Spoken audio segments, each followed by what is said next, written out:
trabalho, você tem a oportunidade de participar conosco de um grande culto online. Então não perca essa oportunidade. Nesse momento nós estaremos orando, dando início a esse culto. Quero pedir você que está na sua casa para que conosco ore. Deus possa derramar bênçãos e vitórias.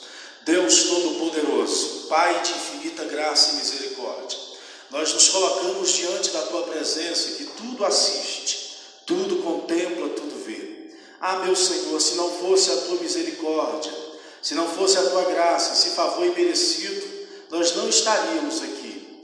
Nessa ocasião, Senhor, queremos lhe agradecer por todas as oportunidades que o Senhor tem nos dado, pela oportunidade de estarmos de pé sobre a terra, pela saúde que o Senhor tem nos dado.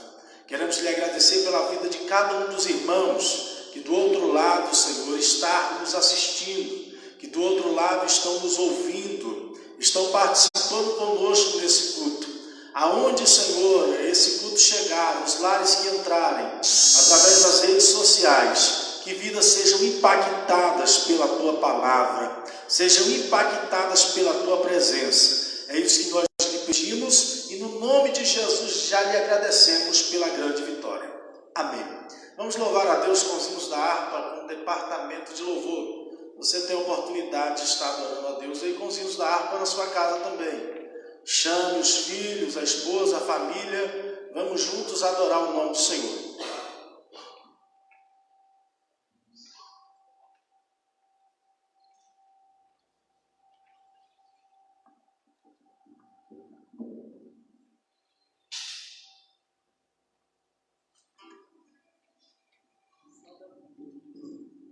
Glória a Deus. Saudamos a igreja com a paz do Senhor, amém? Vamos louvar com o hino 186.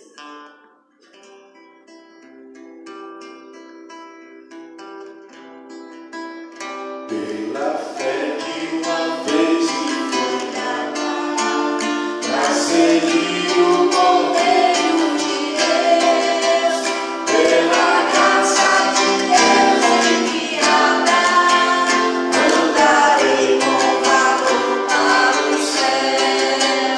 Quero andar de valor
Só a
Vamos fazer uma oração, irmãos, nesse momento? Vamos fazer uma oração. Agradecemos, Senhor, por essa oportunidade de estarmos louvando a Ele. Você tem esse privilégio de estar adorando o Senhor. Muitos já não têm esse privilégio de estar adorando o Senhor.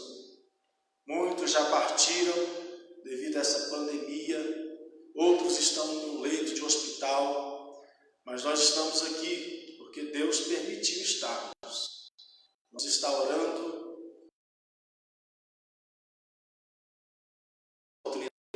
Deus, nós queremos agradecer, meu Pai, por essa oportunidade que o Senhor nos dá de estar louvando o Senhor, de estar adorando ao Senhor com belos hinos da harpa, com essas canções que tocam os nossos corações.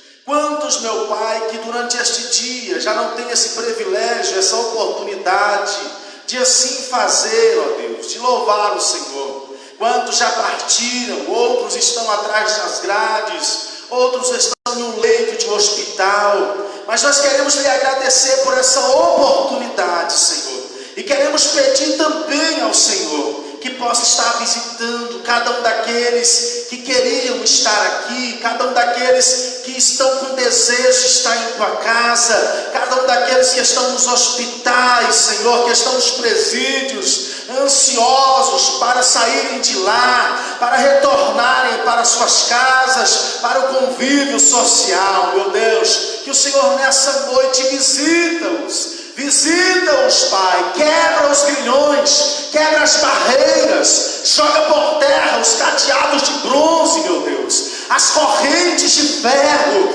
em nome do Senhor Jesus, Pai, que as muralhas não permaneçam de pé, que essa pandemia caia por terra, pelo poder que há no teu nome, Senhor, porque não existe nada que fique de pé diante do teu exército chamado igreja, não existe nada que fique de pé diante da tua obra, Senhor, e como igreja, como povo teu, como noiva tua, nós nos posicionamos diante dessa situação, nós nos posicionamos diante dessas questões, a qual já fugiu o controle dos homens, já fugiu do controle dos governantes da terra. Então, meu Deus, quando o impossível não pode acontecer pelos homens, é manifestado ao Senhor essa possibilidade, porque tudo é possível ao que crê, e nós acreditamos no Deus do impossível, no Deus que realiza milagre, no Deus que ressuscita mortos,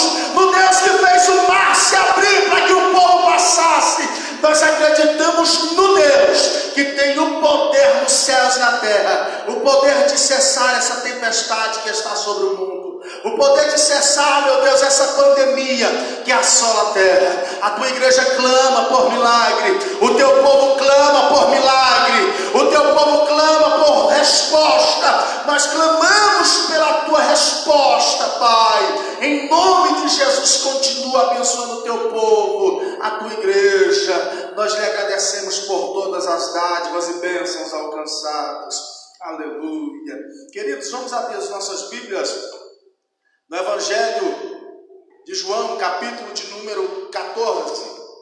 Evangelho de João, capítulo de número 14. Aleluia. É muito importante nesse momento em que o mundo passa, em que a humanidade passa, nós estarmos sempre com a nossa confiança em Deus. Nesse momento de crise, nós devemos depositar a nossa confiança no controle dos homens, mas está tudo sobre o controle de Deus. Para você que está na sua casa, já fugiu tudo do controle dos homens, mas tudo está no controle de Deus. João capítulo de número 14, verso de número 1 diz: não se turbe o vosso coração, credes em Deus, crede também em mim.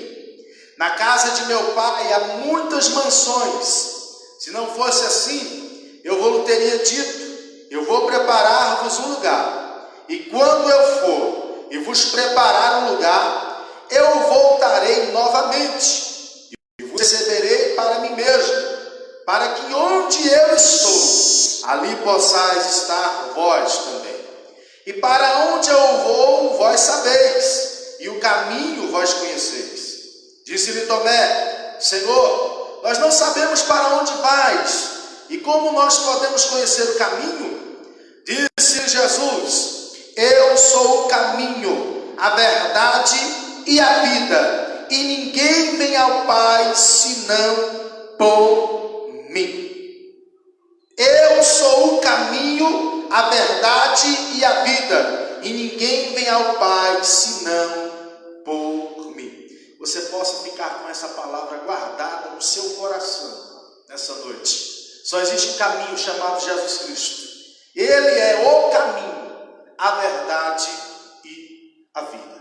Obrigado, Senhor, por essa palavra que o Senhor tem falado conosco. Que o Senhor possa continuar nos orientando, pois sabemos que o Senhor ainda tem muito mais para conosco falar. Isso nós lhe agradecemos no nome do Senhor Jesus. Amém.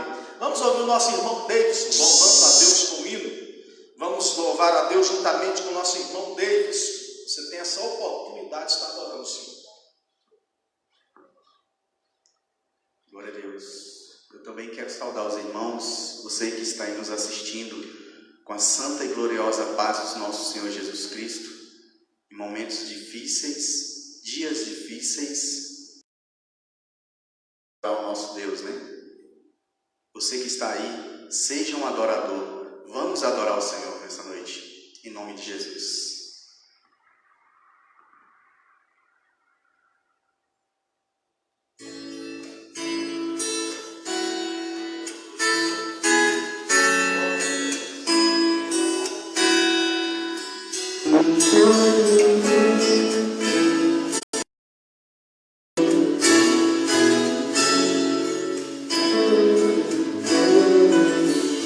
Quero dar o melhor de mim. Quero oferecer sacrifício de louvor. Quero ser bem mais do que já sou. Um adorador por excelência, me tornar. Eu não me importar com o que vai acontecer. Eu só quero te exaltar. Tu és a razão do meu viver. E calar, tenho adoração em meu DNA. Um adorador por excelência. Um adorador. Um adorador por excelência. Quero ser. Seja aquele adorador, aquele que o Senhor procura. Adore ao Senhor. Quero dar o melhor de mim. Quero oferecer sacrifício de louvor. Quero ser bem mais do que já sou. Um adorador por excelência, me tornar. Eu não vou me importar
Nós devemos adorar a Deus em todos os momentos, em todas as oportunidades. Amém?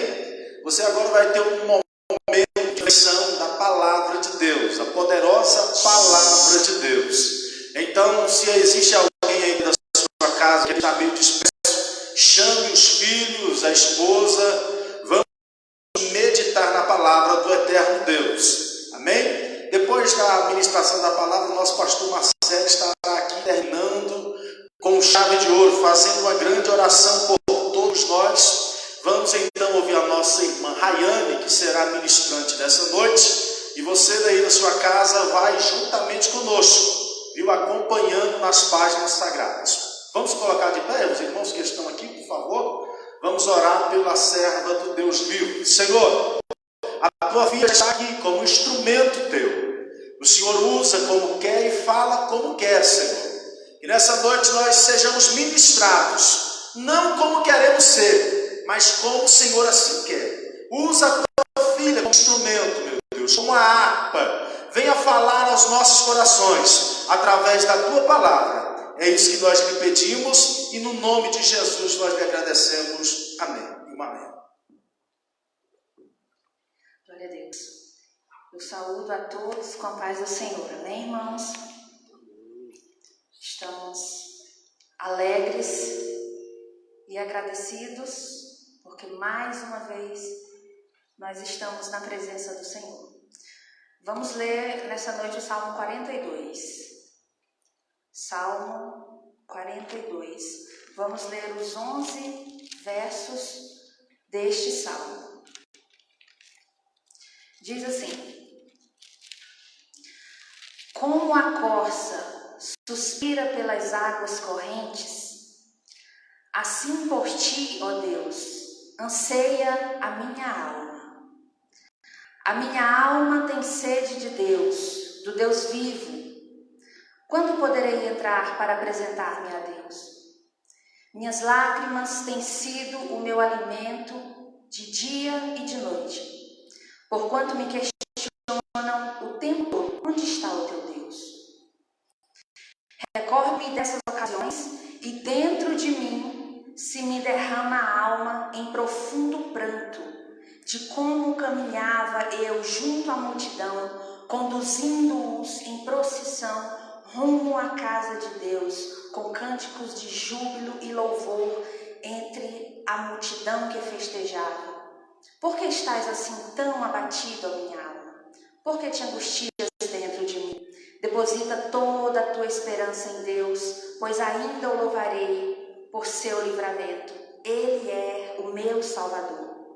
Ó meu Deus, esmorecida está a minha alma, por isso em ti fixo o meu pensamento, desde a terra do Jordão, das alturas do Hermon, desde o monte Mizar.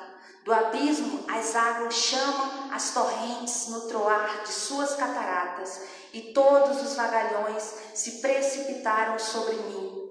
Contudo, durante o dia, o Senhor me concede a sua misericórdia, e à noite comigo está a sua canção de louvor, e é a minha oração ao Deus da minha vida.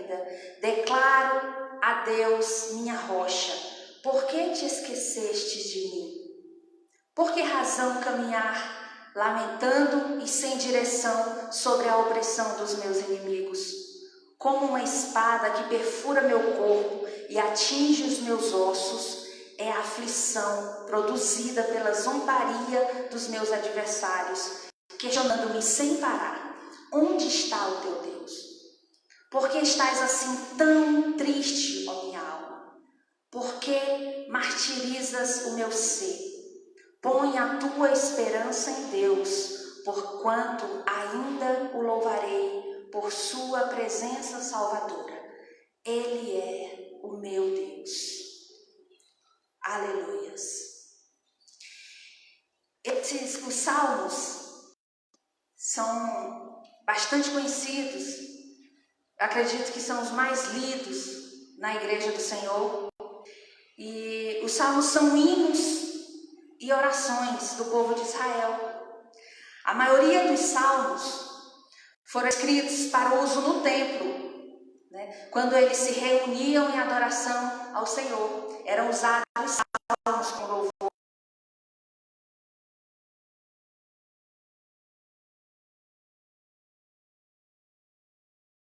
Possuía um propósito específico para compor um salmo. Alguns num momento de muita tristeza, outros num momento de alegria e gratidão. O Salmo 42, esse que lemos, é um dos poemas dos filhos de Corá. Não sabemos ao certo quem escreveu, mas a Bíblia fala que é dos filhos de Corá. Corá, para os irmãos que não estão lembrados, lá na época de Moisés no deserto, Corá liderou um grupo e que se rebelou contra a liderança da época. E por causa dessa rebelião, Corá foi rejeitado pelo Senhor, mas os seus filhos não. Os filhos de Corá continuaram na presença do Senhor. E os filhos de Corá, eles eram uma das principais famílias dos levitas, né, que cuidavam das coisas do templo, cuidavam dos salmos, dos louvores, nos cultos naquela época. Este salmo, esses 11 versos que nós lemos, é um espelho, se os irmãos prestarem atenção, é o espelho da alma de alguém que está profundamente angustiado. Cada verso parece um mais triste que o outro. O salmista, quando escreveu, com certeza, certamente ele estava profundamente abatido, ele estava muito triste. No decorrer dos 11 versos que nós lemos, ele deixa 10 declarações de extrema tristeza. É praticamente uma por cada verso. E 9 questionamentos. Ele questiona o tempo todo. Logo, quem questiona não está satisfeito, não está feliz com a situação do momento. Em toda a Bíblia, nós vemos exemplos de pessoas de Deus que por algum motivo se abalaram, se angustiaram. E essa é a prova de que até nós que conhecemos o Senhor, nós não estamos isentos dessas tribulações, dessas tristezas. Não é porque nós servimos ao Senhor, nós somos o povo de Deus, que nós vamos ser isentos de tribulações e tristezas. Não. Este é o exemplo, esse é um dos maiores exemplos. O verso 3, olha só o que o salmista fala no verso 3. Ele fala que ele chorava dia e noite e ainda questionavam a ele: onde está o teu Deus? Além da angústia interna dele mesmo, ainda tinha os adversários dele que estavam questionando ele o tempo todo: onde está o teu Deus? Era como se eles dissessem: onde está o teu Deus na hora que tu mais precisa? No verso 5, o salmista está tão angustiado e ele questiona a sua própria alma. E ele fala assim: por que estás abatida, ó minha alma? Nessa hora eu imagino que o salmista já orou tanto, já questionou tanto com Deus, mas ele em nenhum momento ele conseguiu ouvir o Senhor. O Senhor estava completamente em silêncio para ele. E nós sabemos que o silêncio do Senhor às vezes dói muito mais em nós que nós estamos enfrentando. Às vezes a gente está numa dificuldade tão grande e a gente só queria ouvir a voz do Senhor. De alguma forma, nós só queríamos ouvir para nos acalmar. E às vezes o Senhor fica em silêncio. Mas nós sabemos que o silêncio de Deus não quer dizer que o Senhor não está nos escutando. O Senhor, mesmo no silêncio, está trabalhando para o seu povo. E no verso 5, como eu falei, que ele questiona a alma, eu vejo como se ele orou já de todas as formas, já questionou de todas as formas e não teve resposta. Então ele questiona ele mesmo, a alma dele: por que estás abatido, a minha alma? E ele continua: por que te angustias dentro de mim? E ele mesmo responde: deposita toda a tua esperança em Deus, pois ainda o louvarei por seu livramento. Ele é o meu Salvador. O salmista sabe que o Senhor é o único que pode livrá-lo nesse momento. E O momento que a gente está vivendo hoje, a atualidade do país, do mundo, na verdade, né? Essa situação atual do país, essa situação de pandemia, muitas pessoas estão desesperadas. Conheço muitas pessoas que estão angustiadas, aflitas. Muitas perderam seus empregos, suas rendas, não tem como sustentar seus familiares. Conheço mães solteiras que estão desempregadas, estão angustiadas, desesperadas. E muitos desses que estão angustiados, que perderam seus empregos, são os servos do Senhor. Não são só os ímpios que estão angustiados, desesperados, sem esperança. Não, os próprios servos do Senhor. Nós sabemos que se o Senhor quiser, Ele muda essa situação hoje. Ele muda essa situação agora. Mas se o Senhor está permitindo, com certeza o Senhor tem um propósito muito maior nisso tudo. Nós ainda não entendemos, mas eu acredito que um dia nós iremos entender. E mesmo conhecendo o Senhor, como eu já falei, nós duvidamos, nós desacreditamos do que o Senhor pode fazer conosco. Às vezes nós falamos, nós pregamos de confiança, de fé, que nós precisamos confiar, que nós temos que depositar nossa confiança no Senhor, mas ao mesmo tempo a gente duvida, a gente não acredita. Vocês querem ver outro exemplo disso? Glória a Deus. Lá no livro de Marcos, Evangelho de Marcos, no capítulo 9, dos versículos 21 ao 24, fala de um homem que ele estava com o filho dele endemoniado. E ele foi pedir socorro para Jesus. Ele foi pedir que Jesus curasse o filho dele. E no verso 22, este homem fala assim para Jesus: muitas vezes esse demônio tem jogado no fogo e na água para matá-lo. Ele estava falando do que o demônio fazia com o filho dele. Todavia, se tu podes fazer algo, tem compaixão de nós e de alguma maneira ajuda-nos. Ele suplicou para o Senhor. E a versão da minha Bíblia, no versículo 23, fala assim: Jesus responde para ele: se podes, contestou-lhe Jesus, tudo é possível para aquele que crer. E o versículo 24: imediatamente o pai do menino asseverou: eu creio, Senhor, ajuda-me a minha incredulidade. Aí eu fiquei pensando aqui, como assim? Ele acredita duvidando? Vocês viram? Tem umas versões que falam que ele em lágrimas, ele fala: eu creio, Senhor, e me ajuda na minha incredulidade. Então ele não cria totalmente, 100%. Ou em momentos sim, mas ao mesmo tempo ele duvidava. E ele pediu ajuda para o Senhor: me ajuda na minha incredulidade. E o Senhor curou essa criança, libertou essa criança do demônio. Mas o que eu quero dizer é isso. Nós acreditamos, nós pregamos e ao mesmo tempo nós duvidamos e não acreditamos no que o Senhor pode fazer por nós. O verso 7, o salmista fala assim, vamos ler: do abismo as águas chamam as torrentes no troar de suas cataratas, e todos os vagalhões se precipitaram sobre mim. É uma linguagem difícil de entender, mas ele estava falando aqui de curso de água, de quedas de água. Vagalhões significa grandes ondas. Ele estava falando mais ou menos disso, de uma tempestade. Imagine que esse versículo, o que ele queria dizer era mais ou menos isso. Imagine aqui um mar agitado e grandes ondas se lançando sobre ele. Ondas, a gente sabe que são assim. Vem uma, a gente acha que se livra, já vem outra. Os irmãos que quando a gente vê o mar pela primeira vez, a gente até engole, às vezes, uns litros de água salgada, porque a gente mergulha, acha que se livrou, quando lá vem outra.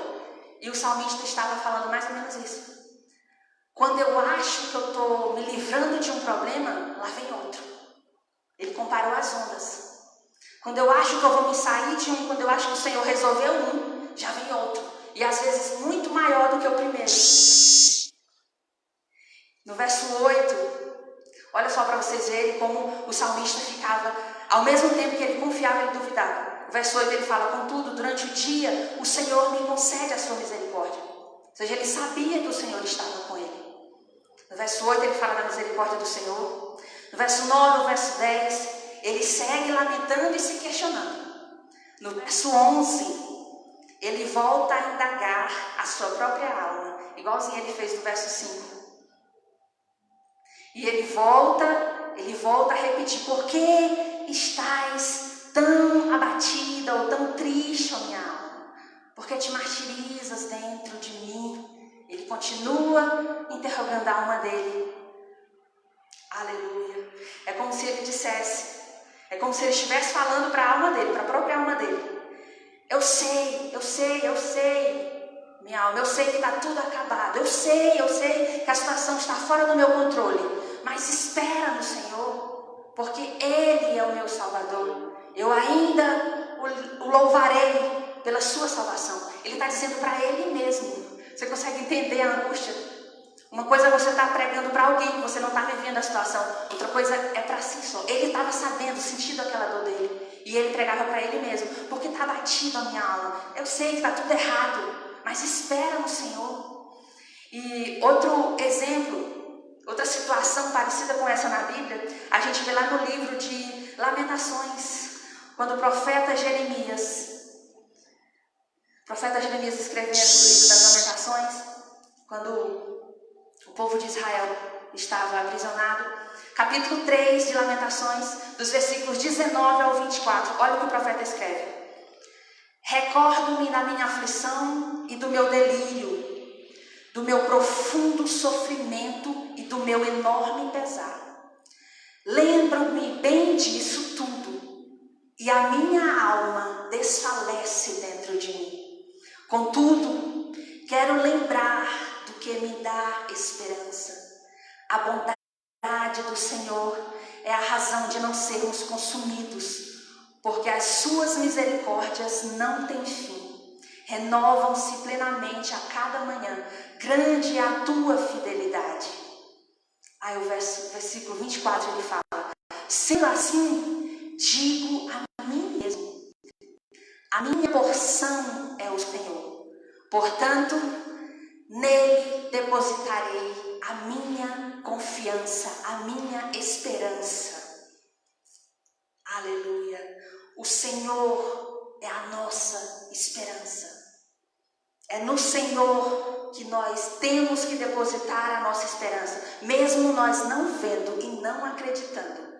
É somente o Senhor que nos dá esperança. Como eu estava falando dessa situação do país, nós vemos o governo, tentando arrumar estratégias para ajudar o povo, ajudar os desempregados, ajudar os menos favorecidos. Mas nós sabemos que a nossa esperança é o Senhor. É no Senhor que nós devemos depositar toda a nossa confiança. E sabe o que me chama mais a atenção nesse salmo? Vamos voltar aqui para o Salmo 42. É um salmo muito triste, como nós já falamos, muitos questionamentos.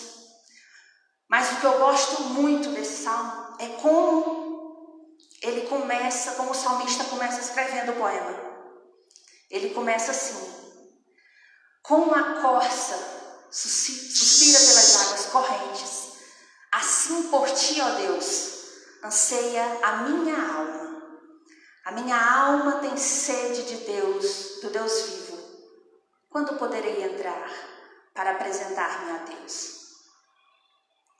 Em meio a todo esse sofrimento do salmista, em meio a toda essa angústia, todo esse desespero dele, o salmista reconhece que a sua necessidade fundamental é a presença de Deus. Vocês podem ver que ele não pede coisas materiais aqui. E nesses primeiros 2 versos, logo no início do poema, ele deixa bem claro que a necessidade maior dele naquele momento de tribulação era a presença de Deus. Ele sabe que não haveria descanso para ele até que o encontre em Deus. Mas por que o salmista usou a corça como exemplo? Por que como a corça? Por que não outro animal? Por que não outro exemplo? Eu sempre me questionei muito isso. e fui ler algumas coisas sobre esse animal. E é um animal pequeno, a corça, é o mesmo cervo, de hábitos solitários, é muito veloz, vive fugindo de seus predadores naturais, que são em geral. E a corça vive numa região de altas temperaturas, está sempre fugindo de seus predadores. A corça está sempre transpirando. Olha o que é interessante. Como ela é um animal muito franzino, e onde ela vive é muito seco, muito quente, acaba que ela precisa muito de água, porque ela não tem a camada de gordura suficiente que dê energia por mais tempo. Então ela precisa muito de água e ela tem um faro. Os estudiosos falam que a corça consegue farejar correntes de água a quilômetros de distância. Então, quando ela vai ao encontro das águas correndo, ela sua muito. E os estudiosos dizem que quando a corça sua, ela libera um odor característico dela. E só que esse odor característico da corça, quando ela está indo ao encontro das águas, atrai os seus predadores. E dizem que a técnica que esses predadores usam para encontrar as suas presas, eles ficam ao contrário do vento, sentindo o faro, e quando o vento vem trazendo o cheiro dos seus predadores, eles vão ao encontro deles. Então o cheiro que a corça liberava quando estava suado deixava ela muito fácil para os predadores dela pegar. Então quanto mais ela corria, mais ela transpirava, se tornando um alvo fácil dos seus predadores. E depois que eu li isso, depois que eu li sobre esse animal, eu entendi o porquê que esse animal ansiava tanto pelas águas, né? Como o salmista falou, assim como a corça suspira pelas águas. Por que a corça? Por que não outro animal? Ela precisava muito da água, além de matar sua sede, para poder se lavar e ficar livre dos seus predadores. Então, quando ela encontrava rios de água corrente, ela já entrava logo. Alguns falam que ela costuma ficar só com a cabeça do lado de fora, porque automaticamente aquela água abaixa a temperatura do seu corpo, lava aquele suor e ela fica livre dos caçadores, dos seus predadores. E eu entendo nessa comparação aqui o salmista, porque que ele comparou a sede que ele estava sentindo de Deus com a corça.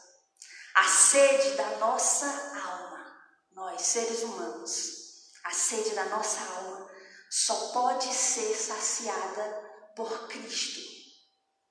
Nós podemos procurar em qualquer outro lugar, em qualquer outra situação, qualquer outra circunstância, mas a sede da nossa alma só pode ser saciada por Cristo. O Senhor é a fonte de água viva. E logo que o Senhor sacia nossa sede, Ele também nos limpa do odor característico em nós, que é o pecado, que atrai o inimigo. Então, assim como a corça suspira pelas correntes de água para matar sua sede, tirar seu odor e ficar livre, nós temos que suspirar pelo Senhor. Nós temos necessidade da presença do Senhor. Cristo é essa água e nós precisamos dele para matar nossa sede. Lá no livro do Evangelho de João, capítulo 4, o Evangelho de João, até a igreja está lendo atualmente. Capítulo 4 do Evangelho de João, quero ler um versículo para os irmãos. Quando Jesus estava com a samaritana, os irmãos sabem da história, estava lá no poço, pegando água. No capítulo 4, versículo 14, olha o que Jesus fala.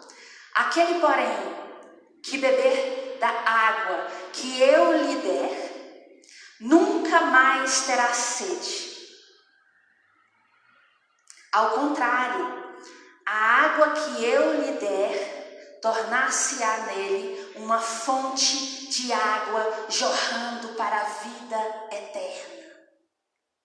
Olha a água que nós precisamos. No mesmo Evangelho de João, capítulo 7, versículo 38, palavras de Jesus. Ele fala assim: aquele que crê em mim, como diz a Escritura, aleluia, glória a Deus. Aquele que crê em mim, como diz a Escritura, do seu interior fluirão rios de águas vivas. Aleluia. Jesus é a fonte de água viva. E nós precisamos dessa água, nós precisamos dessa fonte para sobreviver. Voltando ao texto do Salmo. O verso 4. Vamos ler o verso 4. Ele fala assim: recordo-me dessas ocasiões. Dentro de mim derrama a alma em profundo pranto, de como caminhava eu junto à multidão, conduzindo-os em procissão rumo à casa de Deus, com cantos de júbilo e louvor entre a multidão que festejava. Quando lemos o verso 4, nós entendemos que o salmista lutava na sua alma contra uma grande perda. Ele não fala aqui de perda material, ele não fala de perda de alguém. Essa perda que nós entendemos aqui no verso 4 é que ele perdeu a oportunidade de estar na presença de Deus. Nós não sabemos se é só por esse motivo, se é por esse motivo toda essa tristeza dele. Não sabemos disso, mas esse é um dos motivos, sim. Porque ele fala, ele estava longe da adoração. Ele deixa bem claro no verso 9. A nossa alma, ela se abate quando ela fica privada da comunhão com o Senhor. Nós sabemos disso. E eu lendo esse verso, vendo essa importância que o salmista dá à presença do Senhor, à comunhão, o desejo dele de estar na casa do Senhor, eu trago uma reflexão para nós essa noite, para a gente finalizar. O que mais nós estamos priorizando nesses dias da nossa vida? O que mais tem sido importante para a gente? Qual a coisa que, se por algum motivo tirassem de nós não aguentaríamos viver? Será o nosso emprego? Será um ente querido? Qual a coisa mais importante da nossa vida?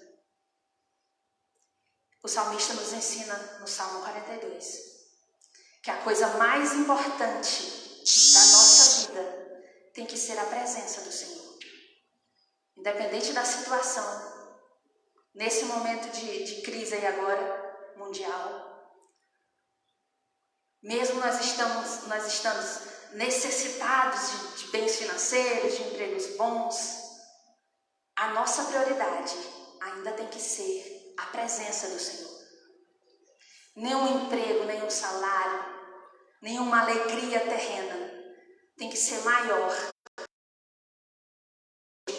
da presença do Senhor. Salmo 51, escrito por Davi. Esse Salmo 51, Davi escreveu após ele ter cometido o pecado com Batseba. O profeta Natan foi lá e repreendeu ele. Então ele escreveu o Salmo 51 nessa época. E o verso 11 do Salmo 51, Davi fala assim: não me afastes da tua presença, nem tires de mim o teu Santo Espírito. O profeta tinha falado para o rei Davi que ele ia perder o filho dele, que o Senhor ia tirar o filho dele. E quando ele escuta, ele está abatido, angustiado, ele suplica para o Senhor: não afastes de mim a tua presença, não retires de mim o teu Espírito Santo.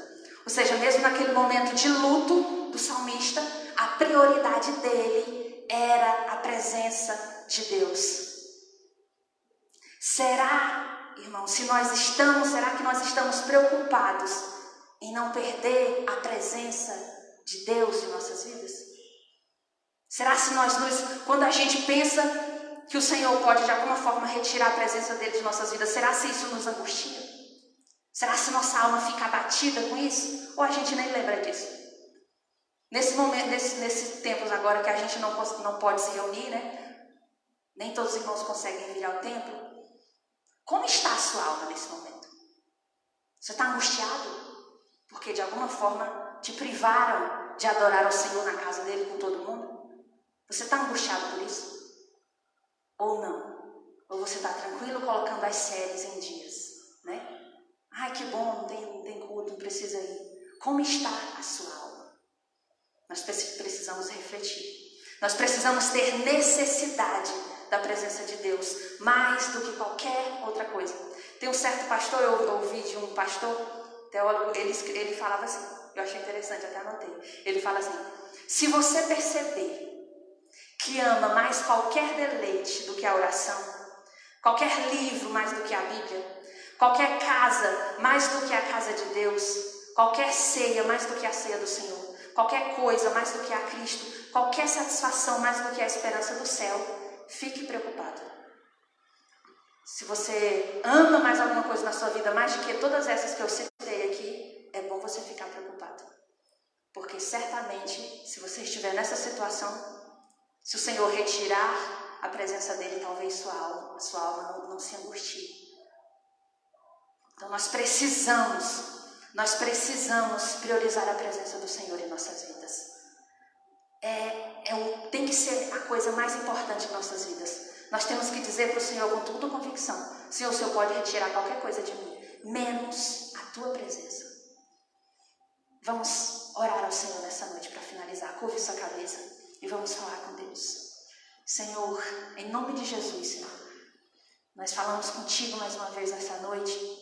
Eu te agradeço, Senhor, por essa oportunidade. Eu te agradeço pela tua palavra, Senhor. Eu te agradeço, Senhor, pela tua presença conosco. E eu te peço, meu Pai, não retires de nós a tua presença. Senhor, tenha misericórdia de nós. Tenha misericórdia, Senhor, da nossa falta de fé. Tenha misericórdia, Senhor, quando não acreditamos, quando duvidamos, meu Pai. Tenha misericórdia da nossa incredulidade, Senhor. Não olhe para nossas falhas, Senhor, mas nos ajude a estar mais perto de Ti. Nos ajude, Senhor, a Te amar acima de todas as coisas. Nos ajude, Senhor, a ter o Senhor como prioridade. Em nome de Jesus, Senhor. Em nome de Jesus, eu te agradeço.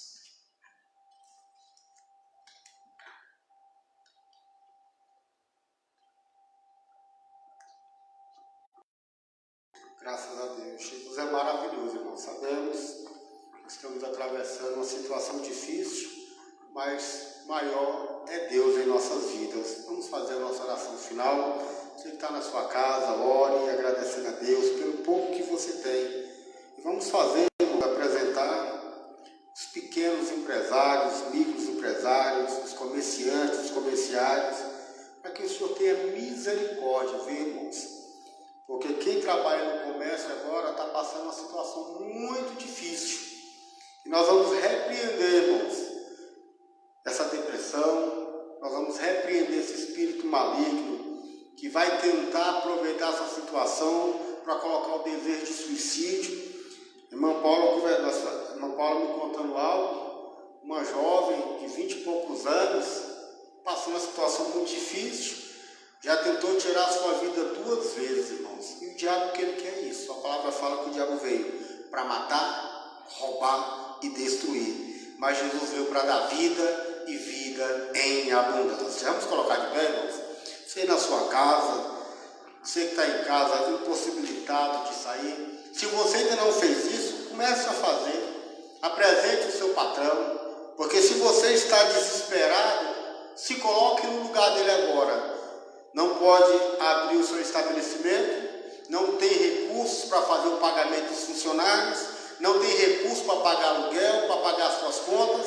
E aí muitos, se não tiverem Jesus, vão ficar angustiados e podem até querer tirar a sua própria vida. Então é momento agora de nós nos unirmos e apresentar todos em nome de Jesus. Soberano Pai Celestial, neste momento, a tua igreja, meu Pai, está impossibilitada de estar reunidos todos juntos na tua casa para te adorar. Mas nós não estamos impedidos de buscar a tua face. não estamos impedidos de clamar, não estamos impedidos de interceder pelas pessoas. Meu Pai, neste momento, eu te apresento, meu Pai, um pequeno empresário. Eu te apresento, meu Pai, o empresário. Eu te apresento o comerciário. Eu te apresento aquela pessoa que trabalha no comércio. Meu Pai, tenha misericórdia dessas vidas. Tenha misericórdia dos teus servos, meu Pai, que moram de aluguel, que não sabem, meu Pai, como vão fazer para pagar as contas deste mês. Meu Pai, dá uma tranquilidade, arranca essa angústia, arranca essa tristeza, arranca esse desespero. Meu Pai, somente o Senhor pode dar paz agora neste momento. Somente o Senhor, meu Pai, pode dar solução. Nós olhamos para um lado, nós olhamos para o outro e não enxergamos solução, meu Pai, mas a tua palavra fala que tudo, meu Pai, é possível para o Senhor. Não existe impossível para ti. Meu Pai, que nós possamos confiar no Senhor. Se não vier, meu Pai, da tua parte, o que nós faremos? Os céus outrora falaram, para onde nós iremos? Se somente o Senhor tem palavra de vida eterna. Meu Pai, que nós, como servos do Senhor, possamos levantar as nossas mãos, repreendendo, meu Pai, esse distúrbio, repreendendo, meu Pai, o devorador, repreendendo, meu Pai, o espírito de suicídio, repreendendo, meu Pai, a depressão, porque nós dependemos do Senhor. Meu Pai, toma aí, meu Pai, o presidente da República, meu Pai, que pediu agora para que todos que puderem e tiverem fé, que neste domingo jejuem, que clamem em favor do Brasil. Abençoa, meu Pai, os teus servos, aonde eles estiverem agora, e cobre com o teu sangue, em nome de Jesus. Que Deus abençoe a sua vida, que Deus abençoe a sua família, que Deus abençoe a sua casa de uma forma extraordinária. Está convocando todos os membros da ADETAG a fazer um jejum em prol do Brasil. Todos, se puderem, irmãos, domingo às 10h30, acesse as redes sociais da nossa sede, ADETAG Sede, onde ele vai estar tentando amenizar, irmãos, fazendo uma Santa Ceia geral. Eu sei que não é a mesma coisa de estarmos presentes, mas está tentando fazer algo para tentar amenizar. Então, domingo 10h30, acesse as redes sociais da ADETAG Sede e meio-dia estaremos todo o campo de Taguatinga entregando o nosso jejum, pedindo misericórdia a Deus, em nome de Jesus. Curve a sua cabeça, que a graça de nosso Senhor e Salvador Jesus Cristo, o amor de Deus nosso Pai, a comunhão e a consolação do Espírito Santo esteja com todo o povo de Deus na face da terra.